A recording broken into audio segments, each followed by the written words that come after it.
Um, no, he's always giving me feedback. His English is improving as well.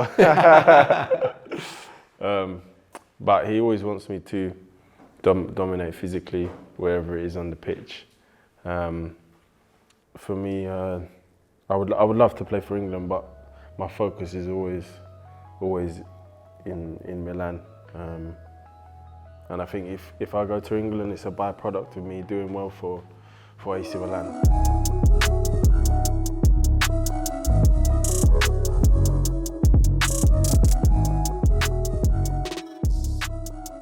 So, Ruben, I want to start our chat with this word, In My Place. It's also a song of Coldplay. You like it?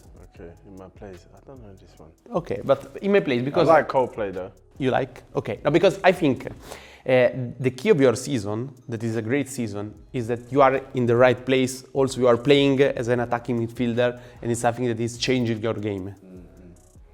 Yeah, no, of course, I've played a lot of positions in my career, but I've always felt in the number 8 or somewhere where I can operate in the attacking half is where I can affect the game the most. With creativity and my physical presence and getting in the box. So that's where I've played most of this season, and I feel comfortable there and I can enjoy my football. But we have seen some data of the last game, and you are playing more, you are attacking more on the right.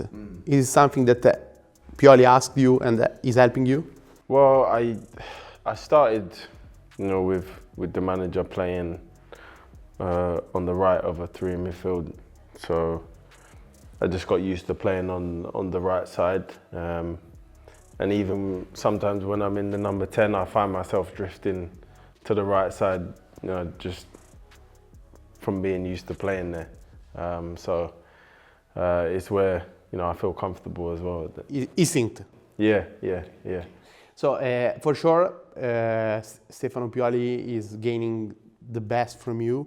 Can you tell us one thing that Pioli said you that you remember, because it's something special that he said you, or a tip or some good word after a game?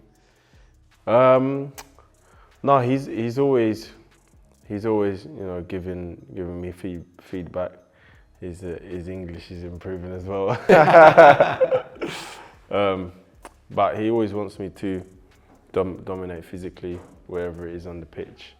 And if I can bring that at the minimum, and then the goals and whatever comes on top of that. But I think first and foremost is to bring my physicality to the game and dominate opponents. And then that's the base, and then we can improve from there. But the feedback is also with video? Just to understand, for us that we don't play. Yeah, I work with the coaches on video analysis of my game to improve. I think that's very important in nowadays game, that you have this tool to look back at your games and see where you can improve and see where you can keep doing well as well. So it's not all just criticism, it's where you're doing things well as well that I need to keep doing. But yeah, it's a great tool to use to improve. You didn't know Zlatan Ibrahimovic because you didn't play with him. Now Zlatan Ibrahimovic comes in the dressing room, comes to the stadium. So how is important Zlatan, and what is he saying to you? No, he's been very supportive since he's come in. He's there every game outside the dressing room waiting for us to walk by him, and he's encouraging everyone. And he's come to the training ground a lot, and we've chatted with him a lot, so he's been a fantastic kind of person and supporter to have around, with his kind of leadership and kind of presence that he has, that you want to bring your best for the team and for him and for the coaches and for everyone who's around you. So he's been a fantastic leader and motivator for us. There is one thing that he says always to you. Get in the box, yeah. Get in the box. Yeah. He always says to get in the box and try and be decisive. Yeah. Good. I know you have. I heard an interview of Reinders that was telling that you have a great relationship in the field and off the field. Is it correct? Yeah. I think because we both came in at a similar time, and we both spoke English and we was getting to know everyone, and I think we just bonded that way. Yeah, he's a funny character, and now he's recently a dad, so we was calling him Papa TG. But yeah, he's a fantastic lad, and a top player as well. So you also spend time with the family, having dinner? I actually haven't met his baby yet, but I look forward to it. But he's just a person that I gravitate to because he's fun to be around, and he's a top person. Yeah. And you have now a great relationship with Pioli, but you also had a great season with Maurizio Sarri in Chelsea. Maybe is a little bit different from Stefano Pioli. How did you get your best? Well, I think I played in a similar position in both teams. With Sarri, I played the same position, but on the left side is the only difference. So, and that's where I feel comfortable to get the best out of myself. So that's one of the reasons, but also both managers really wanted to help me improve, and in training and in games, always giving me feedback and helping me improve.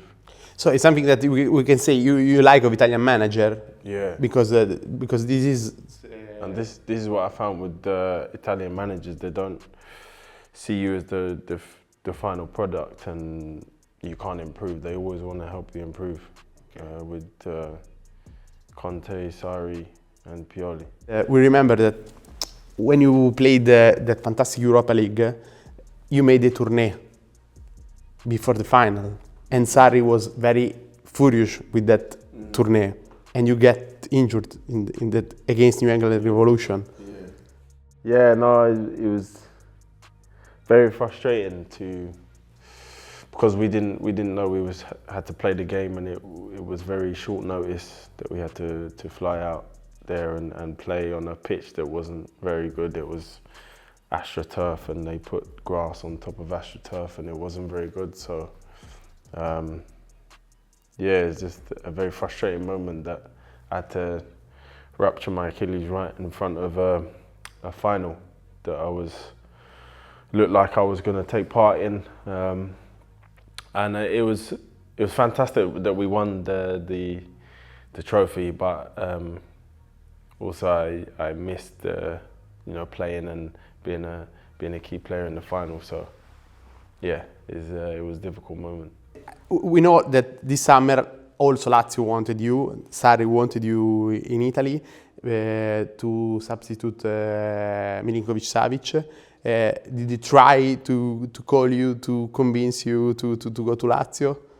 To be honest, I only really had AC Milan in my mind. The conversation I had with Pioli and just the way he saw me playing and what he saw me as a player, convinced me a lot to come to this big club.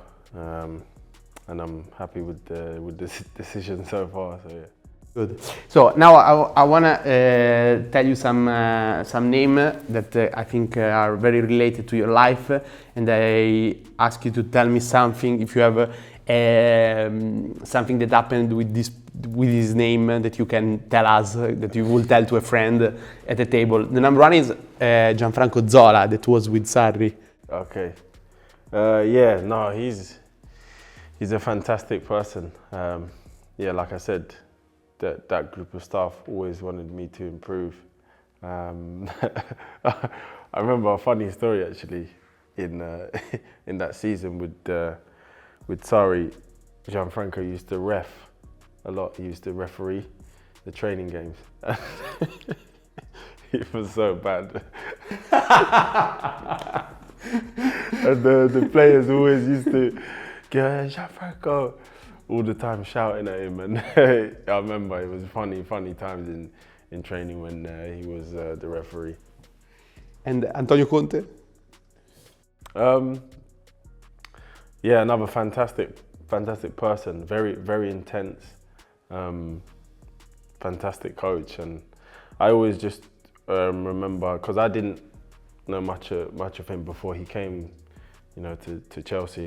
And when we met him, he was a very like quiet guy and very polite. And then the first time he was on the touchline, he was just the complete opposite that he was off the pitch. And he's so like passionate on the pitch. So yeah, big difference from him off the pitch and on the pitch.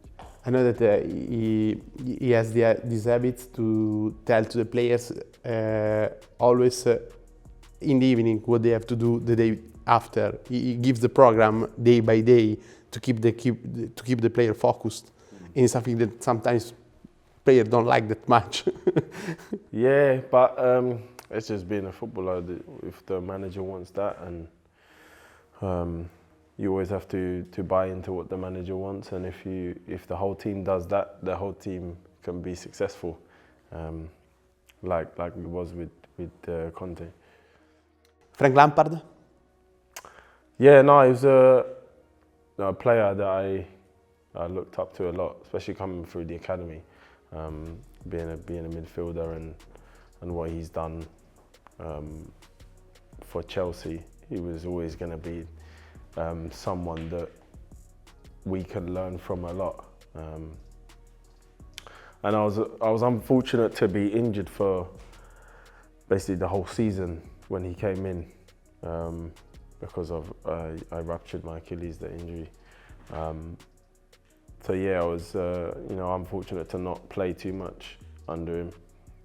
But he was a kind of player I looked up to a lot, watching, going through the academy. It's difficult to live in such a track for your injuries. Yeah, and I had a lot of problems with my body and trying to figure it out, and very frustrating. But like I said, that's is what it is, and you know sometimes life is difficult, but you have to get on with it and try and kind of overcome it. And now I'm in a good spot, good place. I haven't been getting too much injuries. I played a lot this season, so I'm in a good place. Zinedine Zidane? Yeah. I say he's. I always say he's my favorite footballer. I watched him so much on YouTube growing up. Just the elegance and how I think a lot football is focused on stats a lot these days, and we kind of miss out on how someone just looks playing the game. And the way he played it was so elegant, and you just love to watch him. Did you met him? No, I haven't met him. No, I haven't met him. But do you collect t-shirts? You had t-shirts when you were a children. You have t-shirts of Zidane? No, I didn't have too much football kits when I was a kid. No. I couldn't afford too much now? kits. Now we swap shirts at the end of the games and stuff. So I have a few shirts And you keep the shirts because some players keep, someone doesn't care about it. Yeah, no, I keep the shirts. Yeah, of course. Who was the one you wanted absolutely? Well, of course, if you can, if you're lucky to play against them, the best players in the world. But I did swap with Kevin De Bruyne, so I think that's a good shirt to have. Yeah, he's the modern Zidane. Maybe not that level, but yeah, no, he's fantastic player. I think one of the best. He's up there in the argument of one of the best midfield players to play in the Premier League. So yeah, it's a good shout to have. And Ruben, I want to talk with you about a sensitive thing that is racism. Can you tell us about your experience? Did you suffer racism sometimes in football or extra football? No, I think when I was young, once or twice. But since I've been a footballer, not directly at me. I've been in situations where it's happened to people around me. I've felt kind of what they are feeling, and it's horrendous to be in a position like that, but it still happens these days. But me personally, I haven't had it directed at me. Not even on social. I'm not big on social media. I don't kind of look at too much of what goes on and who says what on my social media. But I'm guessing it may have happened to me, but I'm not sure. Okay. But there is a story about the thunder that hit your house. Yeah. But you were in the house. Yeah. I remember that. No, there was excuse me, I wasn't in the house. I was out with my brothers, and because it was like a pre-season time, and we was running. We was doing some like fitness, and over in a park that was near my house, maybe like 15-minute walk. And I remember we ran to a tree because it was like, and it was raining. And we went back home, and there was like we was walking up the hill where my home is, and there was this big smoke, like dark smoke cloud above my house. And as we walked closer, we was like, hold on, that's actually my house. And lightning hit. Destroyed many things? It destroyed many things? Yeah, we had to knock a part of the house down and rebuild. Oh. Yeah, strange. If I ask you extra football, which are the three passions of Ruben Loftus-Cheek? What would you like to do? Outside football? Yeah. Activity-wise, I like to play tennis. Okay. But I haven't had the chance to play a lot this season. With the amount of games, there's no time to play. So yeah, I love to play tennis when I can, normally in the off season. So I don't get much time to refine my skills. But I play with my brothers who practice a lot, so maybe they getting the edge on me now. No, last question is, you played the World Cup with England. You still hope to go to the Euro Cup? Yeah, no, of course I hope, but at the moment it doesn't look like I'll be, in and around the squad. But for me, I would love to play for England, but my focus is always in Milan. And I think if I go to England, it's a byproduct of me doing well for AC Milan. So, as I said, the focus is here, and then we see what happens. But it's out of my control, so it's not good to think about it too much. Now you live a big quarterfinals against Rome. Yeah. That will be a great experience. Yeah. No, fantastic game to be involved in, and yeah, really looking forward to it. Thank you very much, Ruben. Yeah. Thank you.